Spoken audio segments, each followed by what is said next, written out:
আপনাদের সাথে যোগ দিতে আবার নতুনভাবে চলে এলাম। এবার আমি নতুন ট্যুরিস্ট গাইড হিসেবে আপনাদেরকে প্রথমে নিয়ে যাব লাকমাছড়া ঝিরির কাছে। তো চলে আসুন এবং যোগ দেন লাকমাছড়া ঝিরি দেখতে।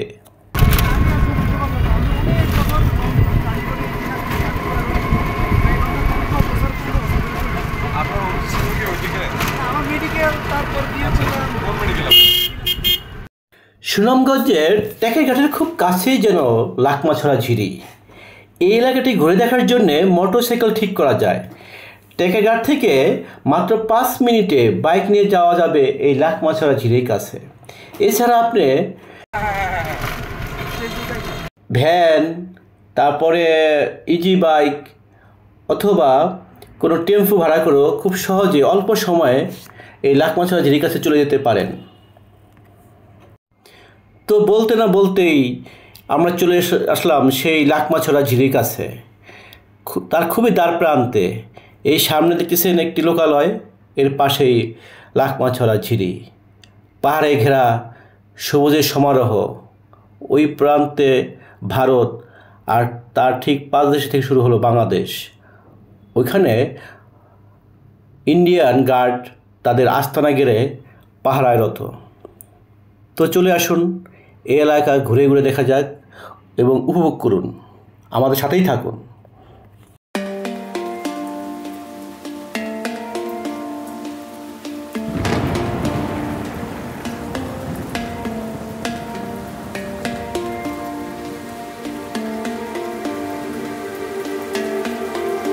প্রাচীন সিলেট 3 ভাগে বিভক্ত ছিল। এগুলো হচ্ছে গৌড়, লাউর আর জয়ন্তিয়া। ধারণা করা হয় সুনামগঞ্জের তাহিরপুর ও আশপাশের এলাকা নিয়ে গঠিত ছিল সেই লাউর রাজ্য, যার চিহ্ন পুরো এলাকা জুড়ে যেন বিদ্যমান। এর ঝিরিঝিরি জলরাশি এবং মনোমুগ্ধকর পরিবেশ সবার মন কেড়ে নিচ্ছে। সাথেই থাকুন এবং উপভোগ করুন।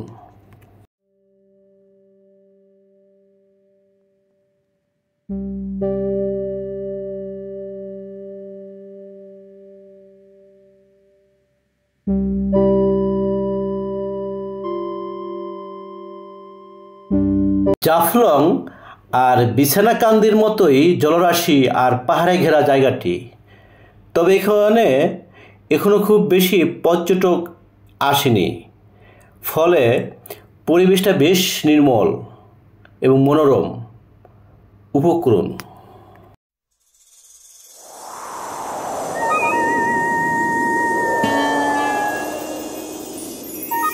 এখানে বিভিন্ন জায়গায় দেখতে পাওয়া যায় চুনাপাথর আর কয়লা সংগ্রহকারী শ্রমিকদের। কোনো কোলাহল নেই, মানুষের ভিড় নেই, ময়লা আবর্জনা নেই বলেই যেদিকে এগিয়ে যাবেন শুধু মুগ্ধ হবেন। কারণ নির্মল পরিবেশ, নির্মল বাতাস, প্রাণ ভরে নিঃশ্বাস নিন এবং উপভোগ করুন। এখানে মেঘালয় পর্বতমালা থেকে প্রবাহিত ঝর্ণা ধারার পানি নেমে এসেছে, তবে বর্ষাকালে বৃষ্টির পানি যেন এখানে একটু বেড়ে যায়, আর সেই বৃষ্টির সেই ঝিরিঝিরি এবং রুমঝুম রুমঝুম শব্দে পুরো এলাকা যেন মাতাল করার মতো অবস্থা হয়ে যায়।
বিশাল বিশাল আকারের সব পাথর পাবেন পুরো এলাকা জুড়ে। চারপাশে মেঘালয় পর্বতের সারি, ধাপে ধাপে নেমে আসা পাহাড়, সেই সাথে পাহাড়ের কোল জুড়ে সাদা ঝর্ণা। সে এক অপরূপ দৃশ্য।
পাহাড়ের গায়ে গড়ে উঠেছে অদ্ভুত সুন্দর ঘরবাড়ি।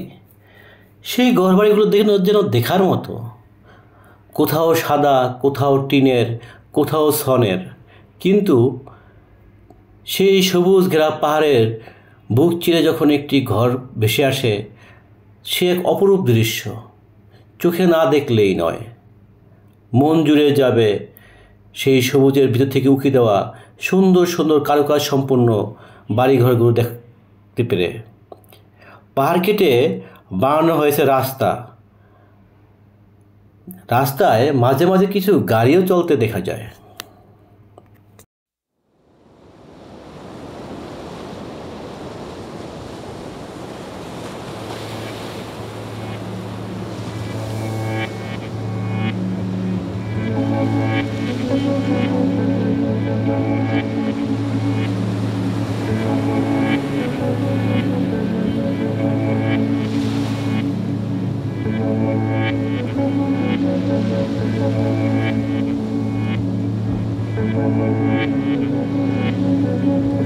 তবে বেশি সময় থাকতে হলে আগে থেকেই বাইক ভাড়া করে নেওয়ার সময় এসব নিয়ে আলোচনা করে নেবেন। তা না হলে আপনার সৌন্দর্য উপভোগের সময় সেটি বাধা হয়ে দাঁড়াবে। আর লাকমাছড়া জিরি দেখতে হলে অবশ্যই বর্ষাকালে যাওয়া উচিত, কারণ তখন যে ঝর্ণার পানি প্রবাহের যে একটা ধারা, সাথে বৃষ্টি, সে এক অপরূপ দৃশ্য। যাই হোক, আমরা লাকমাছড়া ঝিরির সেই অপরূপ দৃশ্য অবলোকন করার পরে ফিরতি পথে রওনা দিলাম। আমাদের এবার টার্গেট নীলাদি লেক। আপনারা যারা টাঙ্গুয়া হাওরে আসবেন, আমি মনে করি এখানে নাম্বার 1 টার্গেট নীলাদি লেক। সে এক অপরূপ দৃশ্য। সাথেই থাকুন এবং চলে আসুন আমার চোখ দিয়ে নীলাদি লেককে উপভোগ করার জন্যে। আমার চোখে দেখে দিব প্রতিটা কোনায় কোনায়, পরতে পরতে নীলাদি লেকের আসল সৌন্দর্য উপভোগ করতে থাকুন।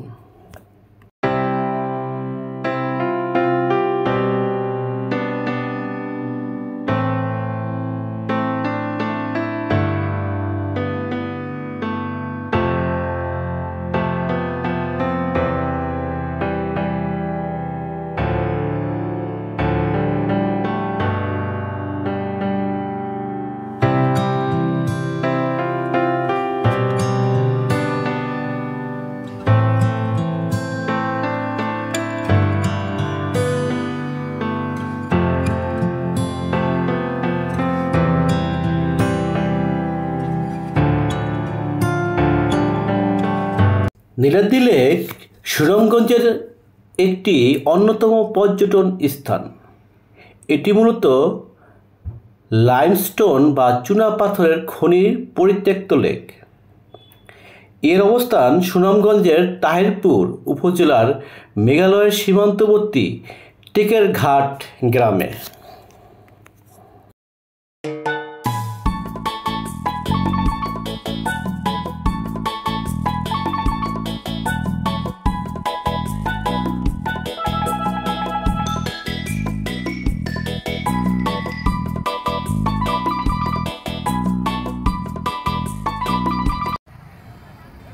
নীলাদ্রি লেক এর প্রকৃত নাম শহীদ সিরাজ লেক, তবে পর্যটকদের কাছে এটি নীলাদ্রি লেক নামে বেশি পরিচিত, আর স্থানীয়দের কাছে এর নাম টেকেরঘাট পাথরকুয়ারি।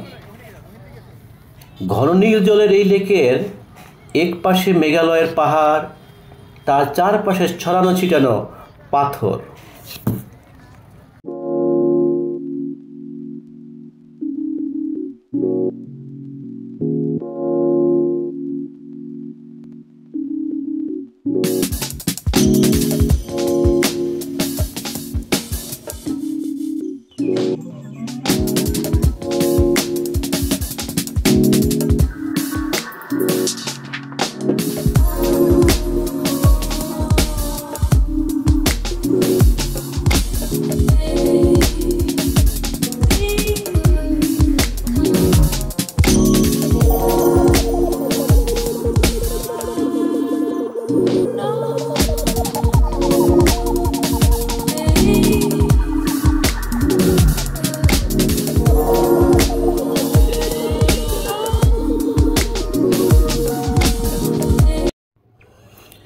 তবে অনেকে একে বাংলার কাশ্মীর নামে অভিহিত করেন।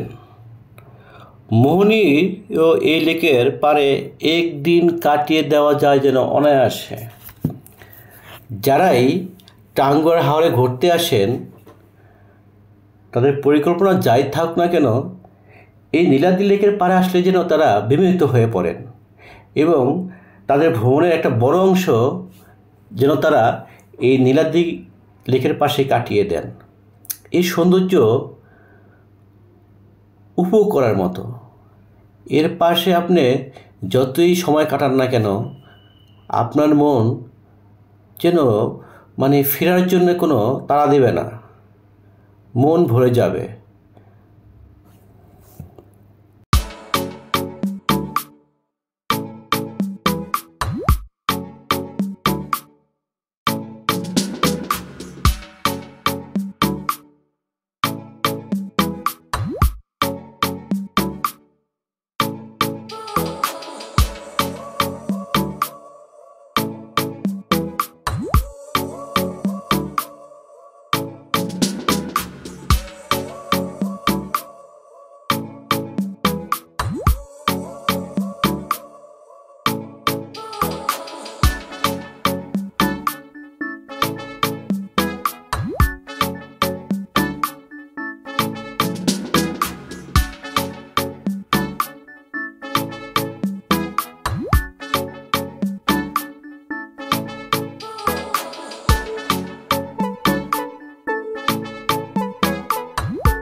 নীলাদ্রি লেক মোটামুটি তিনভাবে যাওয়া যায়: সুনামগঞ্জ লাউয়ের গড় হয়ে, সুনামগঞ্জ তাহিরপুর হয়ে এবং নেত্রকোনার মোহনগঞ্জ হয়ে।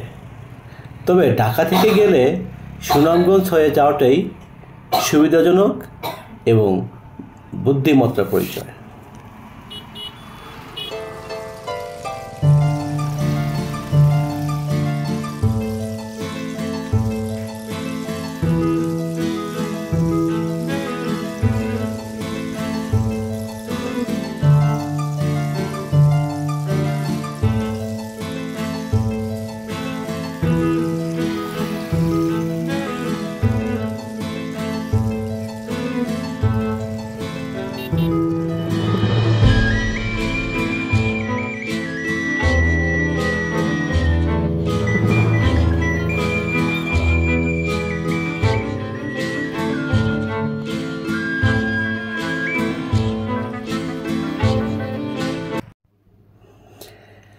তবে নীলাদ্রি লেক বা হাওড় এলাকার প্রকৃত সৌন্দর্য দেখা যায় বর্ষাকালে। তখন রোদ, মেঘ, বৃষ্টি এটা লুকোচুরিতে প্রকৃতি মোহনীয় রূপ ধারণ করে। তাই বলা যায় বর্ষাকালে যেন নীলাদ্রি লেক ভ্রমণের উপযুক্ত সময়। অর্থাৎ আপনি জুলাই থেকে নভেম্বরের প্রথম সপ্তাহ পর্যন্ত নীলাদ্রি লেককে ঘুরতে যাওয়ার জন্য বেছে নিতে পারেন। তবে পাখি প্রেমীরা শীতকালেও এই এলাকায় ভ্রমণ করতে পারেন। শীতে এখানে প্রচুর পরিমাণ পাখি আসে।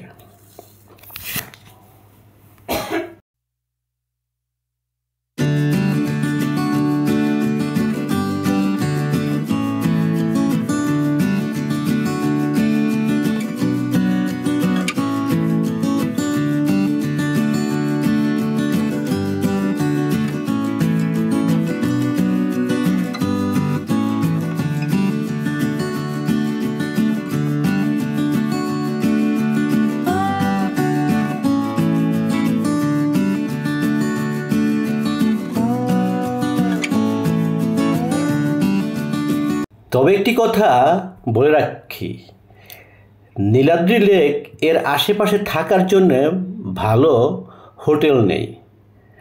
বড়ছড়া বাজারে কয়েকটি গেস্ট হাউস ও তাহিরপুর বাজারে 2টি হোটেল রয়েছে।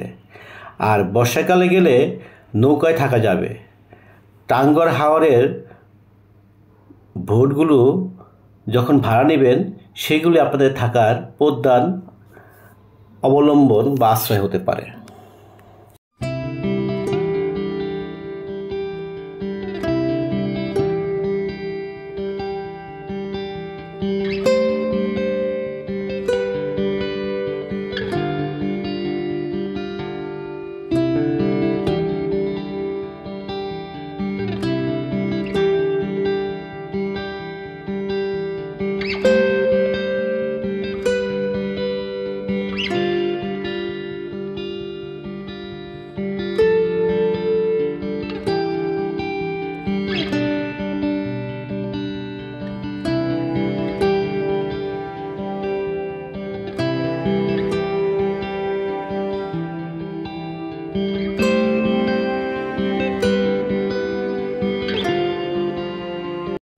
আপনাদের পূর্বে আমি বলেছিলাম এই টাঙ্গর হাওর ভ্রমণে যখন রাত্রিকালীন সময়ে নীলাদ্রি লেকের পাশে বোটগুলো এসে জমা হয় তখন যে এক সৌন্দর্য ধারণ করে, এটা কোনো শিল্পীর আঁকার ছবিতেও এটা খুঁজে পাবেন না, কোনো পরিচালকের আর্টিফিশিয়াল ছবিতেও যেন এটা খুঁজে পাবেন না।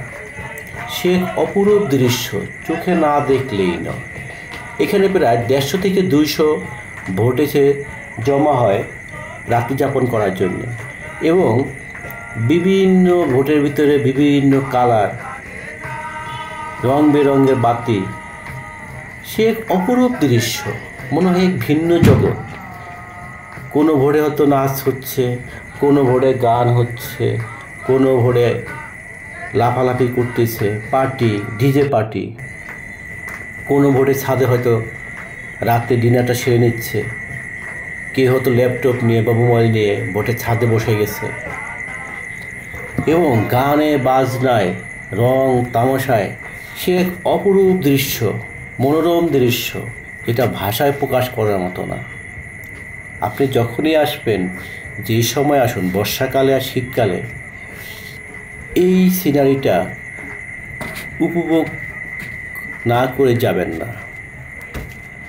এই জন্য আপনাকে অন্তপক্ষে এক রাত এখানে রাত্রি যাপন করতে হবে, তাহলেই পাবেন রাত্রিকালীন সৌন্দর্যের আসল রহস্য।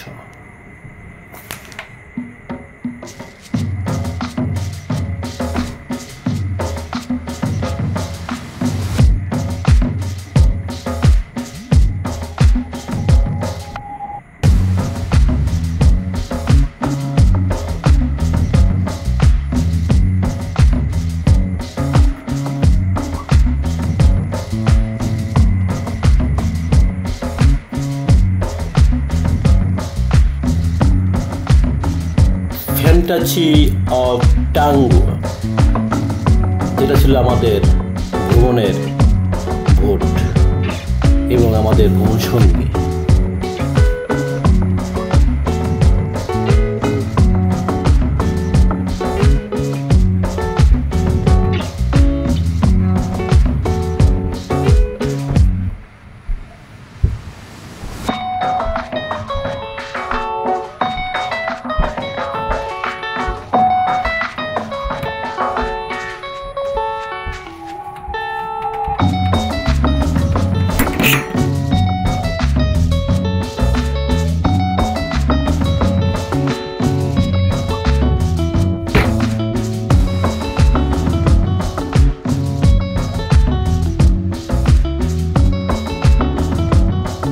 তবে টাঙ্গুয়া হাওরে ভ্রমণ সঙ্গী হিসেবে ফ্যান্টাসি অফ টাঙ্গুয়ার জন্য তুলনা নেই, সে নির্ভরযোগ্য ভোট।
ওরা কি মাছ? ইলিশ?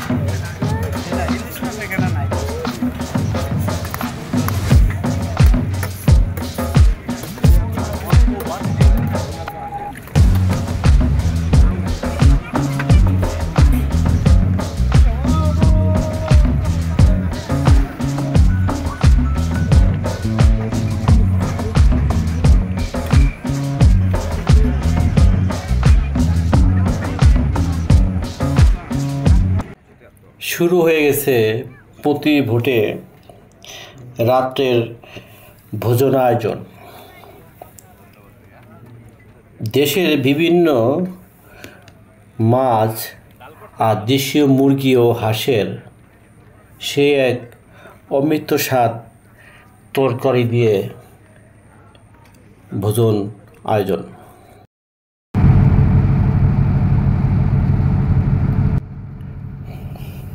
যাই হোক, আমাদের গতদিনের সেই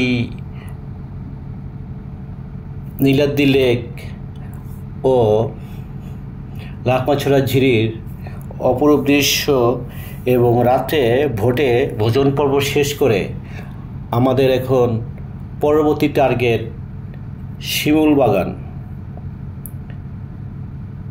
টাঙ্গুয়া হাওরে যারা নিয়মিত এসেছেন অথবা যারা আসার আগে বিভিন্ন খোঁজখবর নিয়ে আসেন তাদের প্রধান অন্যতম একটি টার্গেট থাকে শিমুল বাগান। তো সাথেই থাকুন এবং দেখতে থাকুন সামনে কী করে যাচ্ছে।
আমি সবসময় আমার সকল ভিডিওতে যে কথাটা বলে বেড়াই, যারা সময় এবং আর্থিক সংকটের কারণে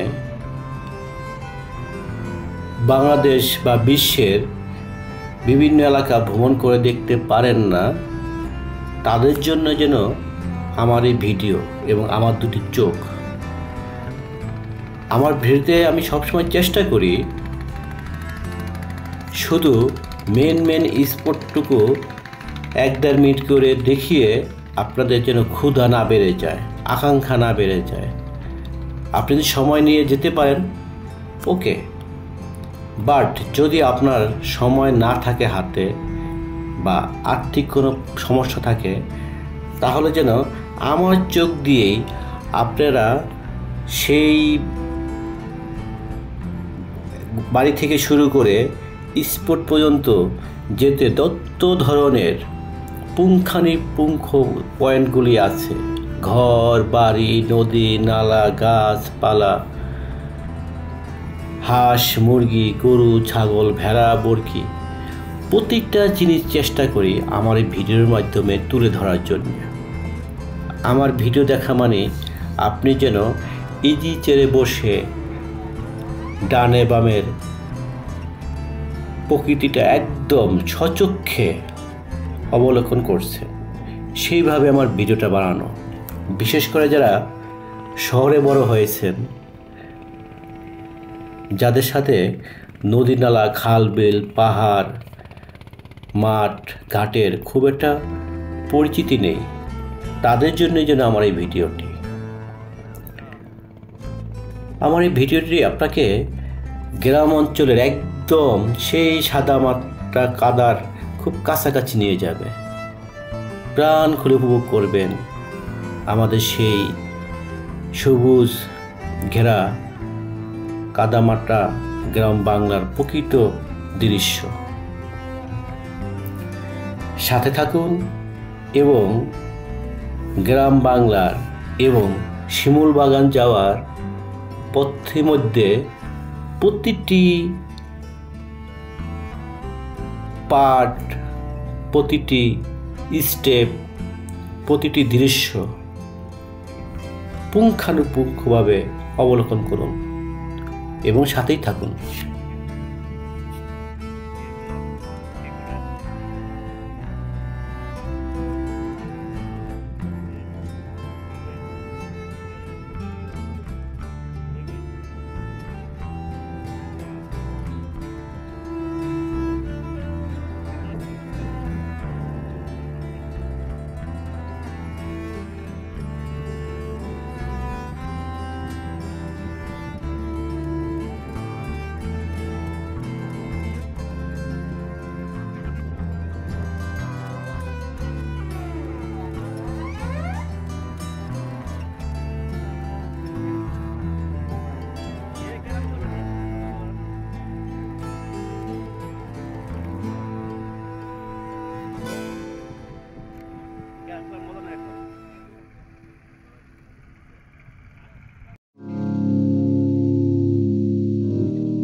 এই পরিবেশে একটি গান না গেলে কেমন যেন জমতেছে না, ঠিক না? তো দেরি কেন, হয়ে যাক। সোনালি রোদে শিশির যেমন রঙে রঙে হারায়, গোধূলি ক্ষণে আকাশ যেমন সাজের প্রদীপ জ্বালায়, আমি সেইভাবে তোমাকে কাছে পেতে চাই, আমি সেই সাজে তোমাকে ফিরে পেতে চাই। সোনালি রোদে শিশির যেমন রঙে রঙে হারায়, গোধূলি ক্ষণে আকাশ যেমন সাজের প্রদীপ জ্বালায়, বুকেরই গভীরে তুমি শুধু তুমি, সুখেরই স্বপনে তুমি শুধুই তুমি, বুকেরই গভীরে তুমি শুধু তুমি, আছো কি মায়া জড়িয়ে, সুখেরই স্বপনে তুমি শুধু তুমি, যেও না কবু হারিয়ে, মনেরই জানালায় খুলে রেখেছি শুধু তোমারই আশা।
Gali gali.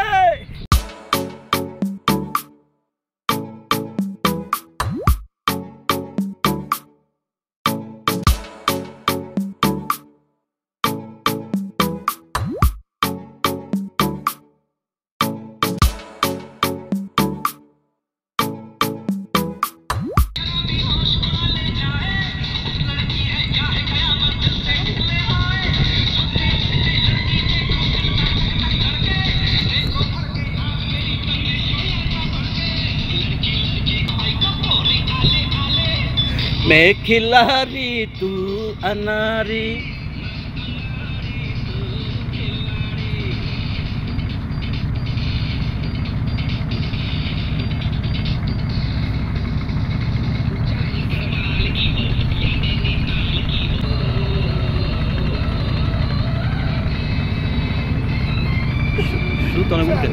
ধূপ পানি গেলেন, হ্যাঁ ধূপ পানি গেলেন না আলাদা চারটা সময় উঠে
অবশেষে আমাদের বোর্ড থেকে সেই অনেক কাঙ্ক্ষিত শিমুল বাগানের ছবির অংশবিশেষ যেন ভেসে ভেসে আসছে আমাদের চোখের কোণায়, এবং আমরা বোর্ড থেকে স্পষ্ট দেখতে পাচ্ছি শিমুল বাগানের সেই অপরূপ কারুকাজ সম্পন্ন এবং অনেক প্রতীক্ষিত শিমুল বাগানের অপরূপ দৃশ্য, যা অনেকের কাছে শুনতে শুনতে কান জ্বালাপালা। দূর থেকে শিমুল বাগানের যে দৃশ্যটি আমাদের চোখে পড়তেছে তার সাথে যেন সেই বিভিন্ন সময় নানান জনের কাছ থেকে শোনা সেই রূপকথার গল্পের সাথে মিলে যাচ্ছে। কোনোভাবেই যেন আর ধৈর্য আটকে রাখা যাচ্ছে না, কখন বোট থেকে নামবো এবং দৌড়ে গিয়ে শিমুল বাগানে ঢুকবো তার অপরূপ দৃশ্য দেখার জন্যে। কিন্তু শেষ মুহূর্তে এসে যেন ভোরটি কোনোভাবে আর চলতে যাচ্ছে না, মনে হচ্ছে কেমন যেন থেমে যাচ্ছে। মনে হয় যে আর একটু দ্রুত গেলে ভালো হইতো, কিন্তু ভোট কিন্তু তার স্বাভাবিক গতিতে চলতেছে, কিন্তু আমাদের মন যেন আর মানতেই চাচ্ছে না। মনে হচ্ছে ভোট থেকে লাফ দিয়ে সাঁতরিয়ে ভোটের আগে চলে যাই এবং শিমুল বাগানের সেই অপরূপ দৃশ্য অবলোকন করি। তো ভোট একবারে পাড়ায় কাছে চলে এসেছে। কিছুক্ষণের ভিতরে হয়তো আমরা বোট থেকে নেমে যাব। হ্যাঁ, অবশেষে আমরা বোট থেকে নেমে পড়লাম শিমুল বাগানের সেই অপরূপ দৃশ্য দেখার জন্যে। একে একে সবাই বোট থেকে, এবং আমাদের আশেপাশে যত বোট আছে সব বোট থেকে সবাই একে একে নেমে পড়লো, কারণ এখানে নির্দিষ্ট সময় বেঁধে রাখা আছে। সেই সময়ের ভিতরে গিয়ে শিমুল বাগান দেখে আবার চলে আসতে হবে। তো সাথে থাকুন। তো বন্ধুরা, সময় স্বল্পতার জন্যে এই পর্বে আর সব দেখানো গেল না। আগামী পর্বে আপনাদের সামনে তুলে ধরব শিমুল বাগানের সেই সৌন্দর্যময় এবং অপরূপ দৃশ্য। শিমুল বাগান থেকে এবং শিমুল বাগানের বাইর থেকে এবং শিমুল বাগানের চারপাশ থেকে তোলা তাহার সেই অপরূপ দৃশ্যগুলি। শিমুল বাগানের দৃশ্যগুলো এতই মনোমুগ্ধকর যে আপনার প্রকৃতির সম্বন্ধে যেন ধারণাই পাল্টে যাবে। এখানে যেন জ্যামিতিক আকারে এবং অঙ্কের সূত্র দিয়ে গাছগুলো লাগানো হয়েছে। আপনি যে অ্যাঙ্গেলেই তাকান না কেন মনে হবে ওইখান থেকেই যেন গাছের সারি শুরু হয়েছে। আপনি বাগানের যেই অংশে দাঁড়িয়ে থাকেন না কেন মনে হবে ওইখান থেকেই যেন গাছের সারি চলে গেছে, সেটা ডানে হোক, বামে হোক, সামনের দিকে হোক অথবা পিছন দিকে হোক। সে অপরূপ কারুকাজ, অপরূপ ডিজাইন। তো সাথেই থাকুন। এবং আছে শিমুল বাগানের চমক। এই এক প্রকৃত এবং মাটিতে গড়া যেন অপরূপ শিল্পীর ছোঁয়া। এই মেয়েটির প্রতিভা দেখে আমি সত্যি মুগ্ধ। তার প্রতিভা সবাইকে আকর্ষিত করতে পারছে এবং অনেক কাঙ্ক্ষিত সেই বারিক্কা টিলার থেকে থাইল্যান্ড খ্যাত দৃশ্য অবলোকন, যার এক পাশে হচ্ছে বাংলাদেশ এবং অন্য পাশে ইন্ডিয়া। ঠিক বারিক্কা টিলার উপর থেকে যেন পুরা এলাকাটিকে সঠিকভাবে এবং সকল সৌন্দর্য সুন্দরভাবে উপভোগ করা যায়। আপনি বারিক্কা টিলার যে অংশে দাঁড়ান না কেন সেই থাইল্যান্ড খ্যাত নীল পানি, পাথর, বালু দেখে মুগ্ধ হয়ে যাবে। তো সাথেই থাকুন এবং ধৈর্য ধরে দেখতে থাকুন কি আসিতেছে আগামী পর্বে। আরো বেশি বেশি চমক নিয়ে আপনার সামনে তুলে ধরব শিমুল বাগান এবং বারিক্কা টিলার আসল সৌন্দর্য। টাঙ্গুয়া হাওরে আসার পরে বারিক্কা টিলায় যারা শেষ পর্যন্ত আসতে না পারবেন তাদের যেন টাঙ্গুয়া হাওরে আসার বা এই ভ্রমণের পুরোটুকুই যেন বৃথা যাবে। সকল সৌন্দর্য যেন ভর করেছে এই বারিক্কা টিলার মগডালে। এখানে বসে আপনি সকল সৌন্দর্য একসাথে উপভোগ করতে পারবেন। আর তো আছে সেই ঠান্ডা জলে বোট থেকে লাফ দেওয়ার এবং লাফের দৃশ্য উপভোগ করার সেই মনোরম দৃশ্য, এবং এই জন্য দরকার কিছু সাহসী যোদ্ধা। দেখতে থাকুন, ভালো থাকুন, সুস্থ থাকুন।